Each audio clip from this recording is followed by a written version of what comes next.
President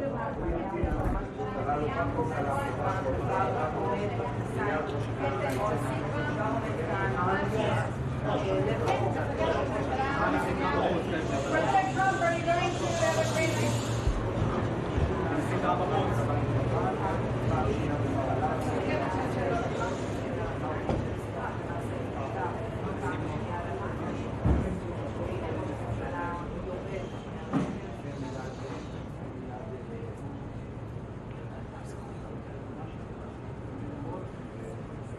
יאללה, אתם רואים אמא?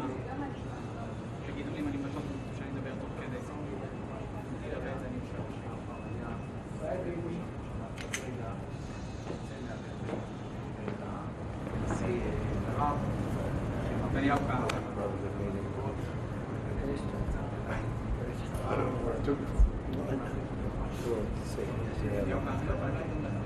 Does anybody recognize this man?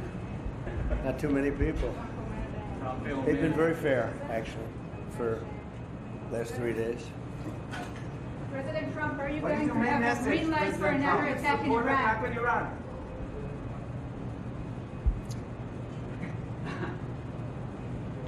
Okay? Mr. Go ahead. Mr. President, how quickly should the folks move to phase 2 of the peace plan for Gaza? As quickly as we can, but there has to be a disarmament. You know that we have to disarm with Hamas. So one of the things we'll talk about certainly, but there has to be a disarming of Hamas. Otherwise, very quickly. Yeah. Can you say anything more about the explosion in Venezuela that you mentioned in a radio interview? Did the military do that? Can you share more details about Well, it doesn't matter, but there was a major explosion in the dock area where they load the boats up with drugs. They load the boats up with drugs. So we hit all the boats, and now we hit the area. It's the implementation area. That's where they implement, and that is no longer around. Is that the only strike that the U.S. has done? I don't want to comment on it. President Trump, yesterday there was an explosion overnight, and the Russians say that Ukraine tried to hit the residence of President Putin. Do you have any information? No, I don't know about it, actually, and I don't, I just heard about it, actually, but I don't know about it. So Did you speak with that would be too bad. That would not be good. What was the outcome of your telephone call with President Putin this I had a morning? very good talk this morning. I waited till this morning because it was pretty late by the time we finished, like 2:30 in Russia, 2:30 in the morning. And we had a very good talk. We spoke at 8 o'clock in the morning hour time, and it was a very productive talk. I mean, we have a few very thorny issues, as you can imagine. He knows about thorny issues probably better than anybody in the world, but it's working out. We have a couple of issues that we're going to get resolved, hopefully, and if we get them resolved, you're going to have peace. You're going to have Ukraine. They're losing 26,000 soldiers a month. Can you believe it? A month, 26,000 young, beautiful soldiers, and plus some people in Kiev, and relatively small, but a lot, still people, and it's a lot of people. But 26,000 soldiers were killed last month. Yes, please. President Trump, are you going to allow Turkish forces, or do you expect Turkish forces to be stationed in Gaza? So I have a great relationship with President Erdogan, and we'll be talking about it. And if it's good, I think that's good. And a lot will be having to do with Bibi. We're going to be talking about that. But Turkey's been great, and he's been, excellent as far as I'm concerned. I don't know about you. To me, he's been very good. Can you guarantee that? Mr. President, can you tell me a little bit about your relationship with Prime Minister Netanyahu and how important it is for you to see him be pardoned by the Israeli president? Look, he's a wartime prime minister. He's done a phenomenal job. He's taken Israel through a very dangerous period of trauma. Israel, with other people, might not exist right now, if you want to know the truth. That's a pretty big statement, but it's true. I feel that.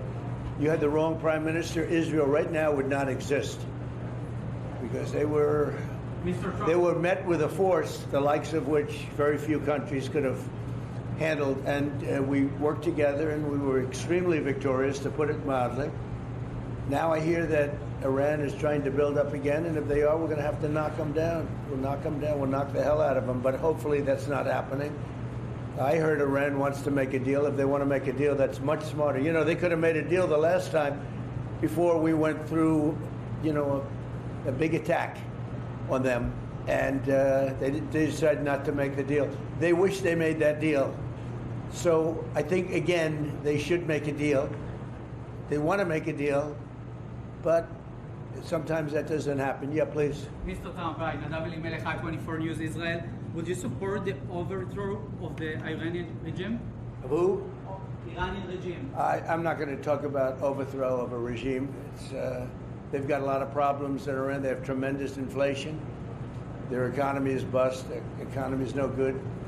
And I know that people aren't so happy, but don't forget, every time they have a riot or somebody forms a group, little or big, they start shooting people. You know, they kill people. And the people tend to... I've watched this for years. There's tremendous discontent. They form 100,000, 200,000 people. All of a sudden, people start getting shot. And that group disbands pretty quickly. So I've watched it for years. They're vicious, vicious people. Yeah. Mr. President, will you support an attack, Israeli attack on Iran if Iran will not have a deal? If Iran will continue with their ballistic missiles and also nuclear weapons? If they will continue with the missiles, yes. The nuclear, fast. Okay? One will be yes, absolutely. The other was, we'll do it immediately. Mr. President, Ron Abraham from Channel 12 News. What are your plans regarding Gaza for the next few weeks? Well, we're going to be dealing on Gaza. That's why this very great prime minister is here right now. We're talking about Gaza. We're talking about a lot of things. We have about 5 major subjects that we're discussing, and Gaza will be one of those subjects. Mr. President, can you guarantee that the last hostages, Ran and Philip, will be released before we continue to the second phase of the Gaza plan? Well, let's put it this way. Every hostage just about that's been released was released because of me, Steve Witkoff, Jared Kushner, my whole team, Marco Rubio, Pete Hegseth. They were all released because of us. None were released in the Biden administration. None. They were all released because of us. Then we had a lack of releases with respect to the dead. And all of a sudden they started coming back because I said, nope, you said you were going to. We have one wonderful young man whose parents are right now inside. And he's, what beautiful parents, a beautiful brother, sister, and like a beautiful family, and they're waiting for the son. It's the only one left, and we're doing everything we can to get his body back. And the parents just said, hopefully he's alive. And I said, I'd love you to think that way. Okay? President so we're Trump. doing everything we can. Do you have President Trump, Out of all of these people, and I'm not just talking about the final 20. Right. Look at all of the people. What do you think the total number is? 255. 255. 254 came out, one more. Think of that. And we got them all. President Trump, does the reconstruction of Gaza, President Trump, does the reconstruction of Gaza, does the reconstruction of Gaza will begin even before Hamas is disarmed? I think it's going to begin pretty soon, yeah. Before Hamas is He's disarmed? looking forward to it, so am I. Look, what a mess. What a mess it is. And it's been a mess for centuries, really. It's been a mess for a long time. It's seems to be born for that, but we're gonna straighten it out. No, we're already starting certain things. We're doing things for sanitary conditions and others. But Gaza's a tough place. You know the expression, it's a tough neighborhood. That's truly a tough neighborhood. Yeah, you had a question in the back? Go ahead. Yeah, please, go ahead. I'm asking about the relationship between you and the Prime Minister. What about it? They said that there is no relationship, good relationship between you. I don't think it can be better. We just won a big war together. You know, if we didn't beat Iran, you wouldn't have had peace in the Middle East because nobody would have been able, the Arab countries who have been fantastic would not have been able to make a deal. If we didn't wipe out their nuclear, we wiped it out. If we didn't wipe out with our beautiful B-2 bombers, if we didn't, and we sent a lot of Tomahawks in there also, by the way, from a submarine. what about the pardon that the president of Israel needs to give the prime minister? A pardon? A pardon. I think he will. How do you not? He's a wartime prime minister who's a hero. How do you not give a pardon? You know, I think it's a very hard thing not to do it. I spoke to the president, and it's on. I mean, he tells me it's on its way. Mr. You President, can't do better than that, right? Please. Mr. President, can I follow up on Venezuela? Was the facility taken out by the U.S. military, or was it another entity like the CIA? Well, I don't want to say that. I know exactly who it was, but I don't want to say who it was. But you know, it was along the shore. Mr. President, have you or anyone in your administration talked to Maduro in recent days? Well, I spoke to him Recently? pretty recently, but nothing much comes of it. Yeah. Mr. President, can you explain the importance? You have to understand what he's done. They've sent billions of dollars of drugs in, but maybe just as bad, they've sent hundreds of thousands of people in from jails, from prisons, from mental institutions and insane asylums. The drug lords, the drug dealers were all sent into our country. But think of it, what he's done. Trend-Aragua, probably the worst gang. They cut off people's fingers. One man made a phone call to complain about them. He cut off their hand. They cut off his hand. Don't ever make a phone call again. We'll cut off your other hand. After that, we'll kill you, they said. That was in Colorado. I know they sent in all of the bad ones. They sent in some bad people. And that to me was just terrible. And they send in drugs. Now, I will say this. 97% of the drugs coming in by sea stopped. We're trying to figure out who the other 3% are. They have a hard time getting people to pilot those boats. But 97% of the drugs coming in by the ocean, by the sea, by water, are gone. Every boat that we take out, we save 25,000 lives of Americans. Thank you very much, everybody. We'll see you. We're going to have a big meeting, and we'll see you in a couple of hours if you'd like. And if you'd like, you can come up and have lunch like you did yesterday. Would you like that or not? Do you want that? Because some of them think it's terrible. It's a bribe. But, you know, a bribe for $25, I don't know. If you'd like, you can go. And if you don't, you can stand in a driveway and melt. All right? But if you want, will you work on that, Margot? Yes, sir. Is Margot doing a good job? She's a star. She's too nice. Her only problem is she's too nice to you. And you're not nice to us, but that's okay. Margot, take them up and have a beautiful lunch, and we'll see you later. Are you worried with the strike, the alleged strike on Putin's residence could scuttle the peace? Yeah, I don't like it. It's not good. I heard about it this morning.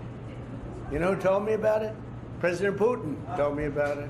Early in the morning, he said he was attacked. It's no good. It's no good. Don't forget, you know, the Tomahawks. I stopped the Tomahawks. I didn't want that. Because we're talking about, you know, it's a delicate period of time. This is not the right time. It's one thing to be offensive, because they were offensive. It's another thing to attack his house.